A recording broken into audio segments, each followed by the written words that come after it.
My name is Teresita Blanco, the Artsy sister, and today we're reading Saturnastra Rimaru. This is Chapter 3, Part 1, The Party. Barbara was in the middle of chatting with her sewing circle, and one of the ladies commented, "Aren't you a little overdressed, Amis, dear?" "Perhaps. I have an appointment later tonight," said Amis. "So why are you all dressed up right now? It is still noon," said Barbara. "You don't say," said Amis, not looking at the time. "It's a little hard today, and you may want to get changed to avoid dirtying those paparazzi you're wearing," said the lady in the simplest attire. Amis said nothing to this, rather he removed himself from the entire situation, and as he was walking back to his room, Amis ran into his brother Amelius, and Amelius said, "Hey, you're finally going to see the Rimaru fellow." "Yes, I wanted to see if he was a jerk in the real world like all the other celebrities we have ever run into," said Amis. "Huh?" You just started 22 minutes. "Sorry. And I met him once at a party before he went big, and he was a nice enough fellow and quite serviceable to his fellow man. And according to the king, he's just going through a selfish phase, so be wary of him," explained Amelius. "The queen still bothers to write to his fellow soldiers," asked Amis. "Yes, and the responses takes time, but he always makes time to send me letters every once in a blue moon," explained Amelius. Amis returned to his room after this exchange, and when he saw himself in the mirror, he noted that the piece of his outfit was stained with sweat, and the lady in the sewing circle was at least correct about the weather, and in the end he opted for something a little bit airy, in the form of a long-sleeved white linen shirt, medium silk pants that were knee-long, and golden flat socks and black patent leather shoes with white satin ribbons. And the shoes had a slight heel, but nothing that would constrict his movements. And he added to both his index finger magic golden rings, each set with a facet sapphire stone. And to cap it all off, he added a small blue velvet hat with a white feather. And when he finished dressing, he bothered to look at himself in the mirror once, and then he nodded with approval before stepping out of the room once more. And he went from his bedroom to the kitchen that was nearby, and his brother was there pretending to read, and Amelius said, "This city is pretty dangerous at night, so take a weapon." "If you said so," said Amis. "I have been out at night many times and nothing has occurred." "Yes, but you were dressed like a journeyman," insisted Amelius. "Any papa will kill you just to get one of those pretty shoes." "If you don't like the shoes, I can just go change," said Amis. "They are fine, but do take that weapon," insisted Amelius. And he handed Amis a revolver. Revolvers were in limited circulation, and back in the army, Amis had gotten a taste of some of the so-called forbidden weapons. And they were forbidden because if they were ever mass-produced, standard armies would become obsolete. And canals were already in the workshops in certain halls, and there was no need to speed up the natural course of history. This is at least what Marduk's fancy. Amis was actually quite avid with the revolver, and warlocks often use revolvers for quick weapons instead of magic. And some even use them as a magical catalyst, and the weapon Amelia had given his brother had run out of bullets years ago. And since the making of bullets was also secret, the gun was just a useless piece of hunk metal. Still, something about the familiarity of the weapon helped Amis. And with the gun, he could discharge quick pieces of metal or stone at his target, and it was easy to do this much with rudimentary telekinesis.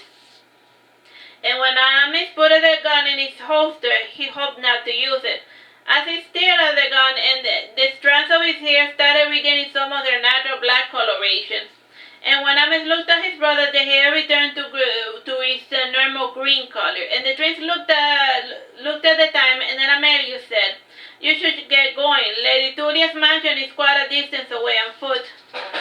"I could use the exercise," said Amis, starting to head out. So yeah, so like the gun is not, it doesn't have like traditionally, it's just like a magical catalyst in the shape of a gun. Cause like in magic stuff, it's always like a wand as a magical catalyst or a magic staff.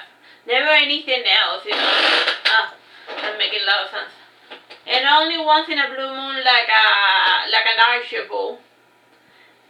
For the mystic art, but you can like use pretty much, but yeah, use other stuff as magical catalyst, just to add some variety to your magic book. Well, Amis he thought a bit on what he knew of Lady Tullia. She was mentioned at the start of most operas, and it was common to always send the sponsor of the play before the overture. Enrique had also mentioned the lady the night before, and he claimed to be her Sissy's Belle. And Abby was not familiar with the term, nor was he interested in knowing what it meant. And it was around that when Amis finally got to Lady Duria's mansion, and the place was just a couple of rooms short of being a castle. And the exterior was painted pink, and it had golden tracery for accent, and the windows were large and made of cedar glass. And Amis came to the gate and he said, "Regan invited me here. You are not the first fellow with that story. It's sorry, but you can't get in without an invitation," said the guard. "What about it?" said Ami, and he placed his hand on his pistol, and then he said to the guard, "You will let me in, why don't you?" "Not without an invitation," insisted the guard. Like he tried mind control. But it didn't work. You know. I went on and open, and then Enrique yelled, For God's sake, Gio, doesn't it look like that? Does it look like the kid has any money? Just let him in already, why don't you?"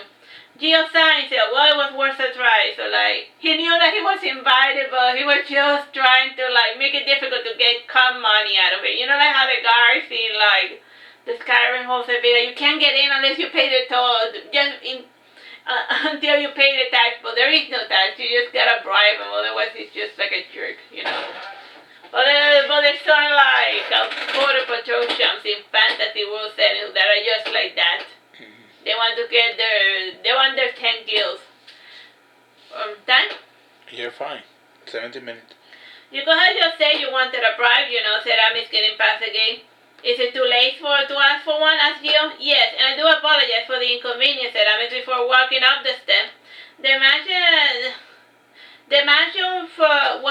to Amis was nothing special, and the magic school in Veragero had plenty of luxuries. And even his own home back in Sassari was more expensive and luxurious. Then again, the housing process in society were the lowest of any major city. And based on the commotion, the party had been well underway for a couple of hours, and Mammy settled in one of the card playing tables.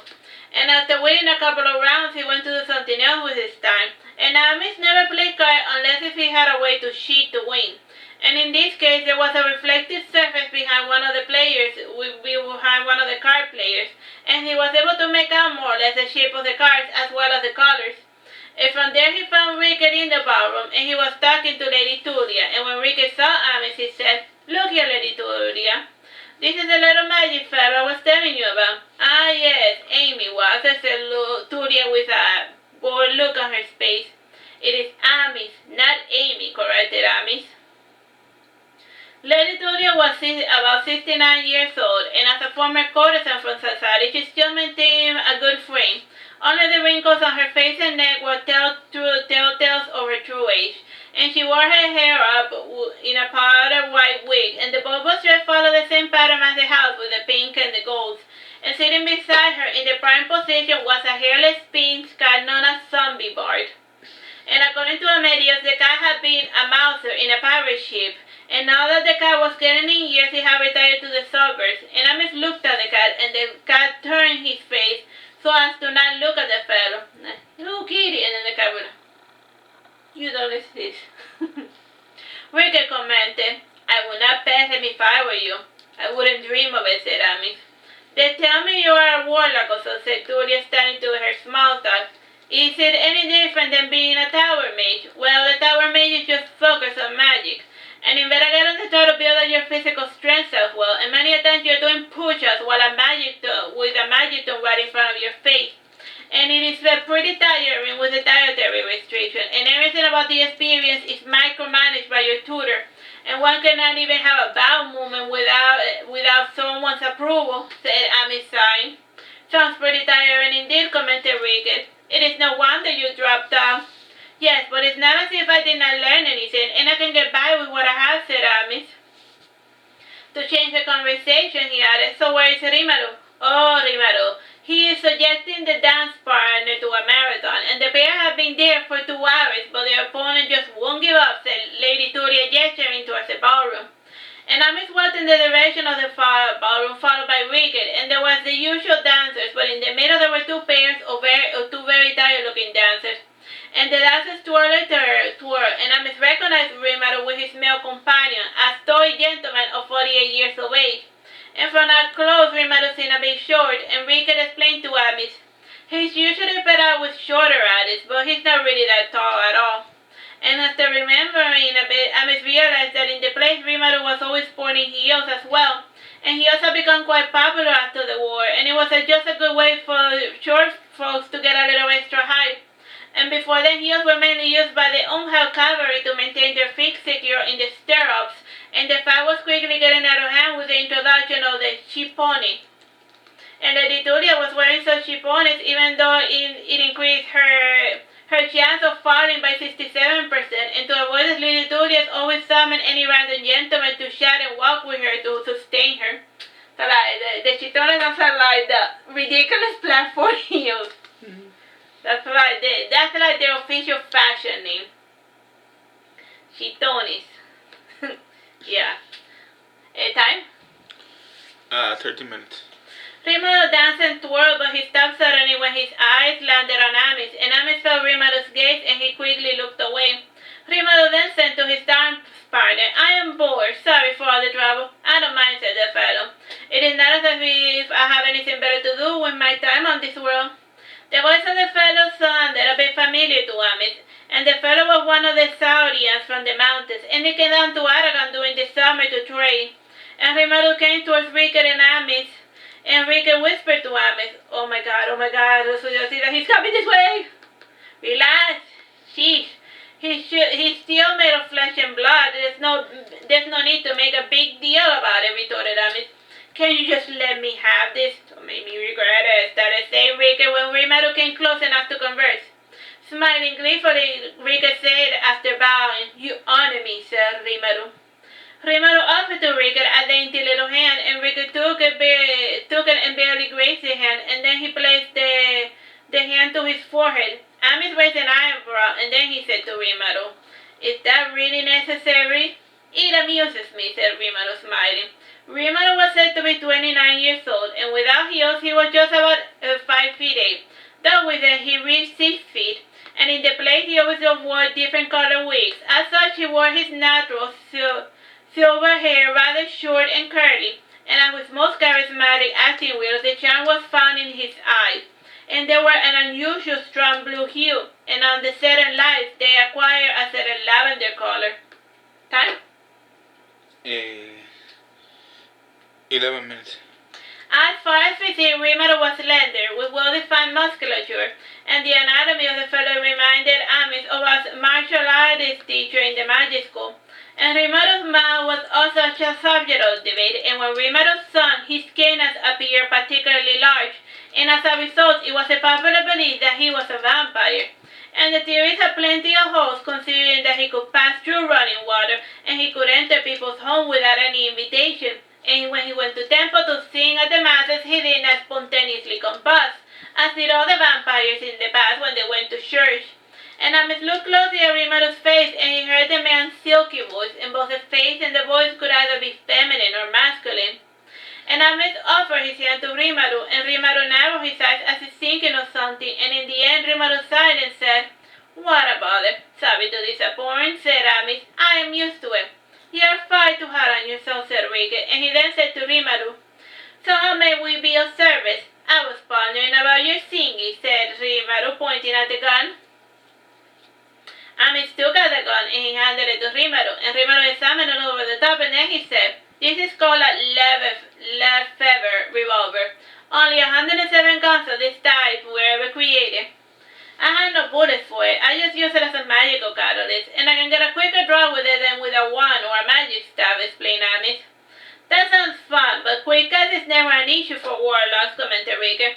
"Well, you never know. Ambushes have been known to happen, for example, and when I was coming down to Aragon, my little party got attacked by bandits, and the quick cuts make quick work of them, and they even have one of those fancy mages in their party, but as soon as I saw the fellow, I sniped him," lied Amis. "Oh my, very impressive," said Rimaru with an over-exaggerated inflection in his voice. Smiling, he said, "You know, it is time to put up or shut up." "I don't get it," said Amis, sighing.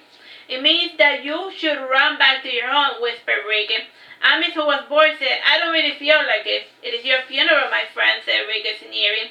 Rimaru returned the gun to Amis before the party, and Rimaru's outfit was of the fashion of the day, with the overcoat, the socks, the high heels, with a walking stick.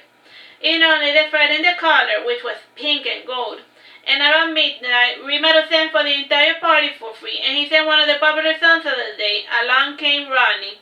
And most of the songs of the time spoke about romance ending in tragedy or what happened after the soldiers returned home from war. And in this song, a husband had returned from war with his war buddy Ronnie, and the wife found the friend to be a hassle, so she had him arrested by accusing him of thievery. And Ronnie was found hung in prison, so the husband killed the wife and his family, and then he also hung himself as well.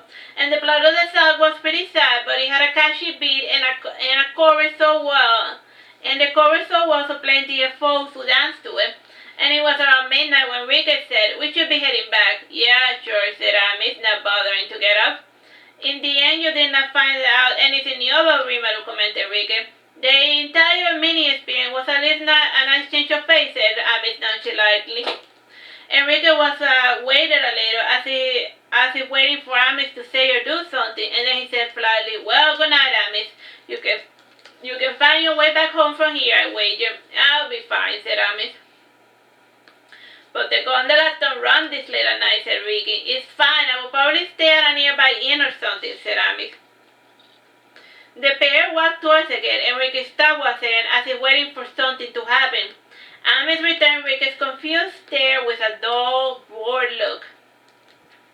And after parting, Amis walked a little ways when a fellow intercepted him, and the man only said, "Give me back my money, you cheating bastard." And the man started opening his coat to take out his one, and the moment Amis saw the one, his hair turned pitch black. And acting uneasy, he shot the man on the left shoulder with the gun that had no bullets. Instead of a bullet, the fellow had gotten embedded on his shoulder a thin piece of piano wire. And the puncture was enough to make the fellow drop his silly one.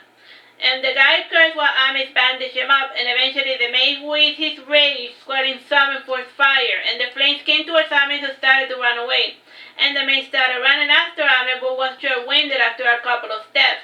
And with Amis out of range and out of sight, the mage had to contain himself with Amis' coin purse, which he had stolen from the fellow while his wound was being tended to. And the mage did not have to walk far before he ran into other problems. This time he bumped into Amelius. And Amelius was dressed like a jester, with bells and curly shoes. And the colors on his face followed the same pattern of an Abejuruco Europeo common bird. What? Look it up. Abejuruco. Whatever.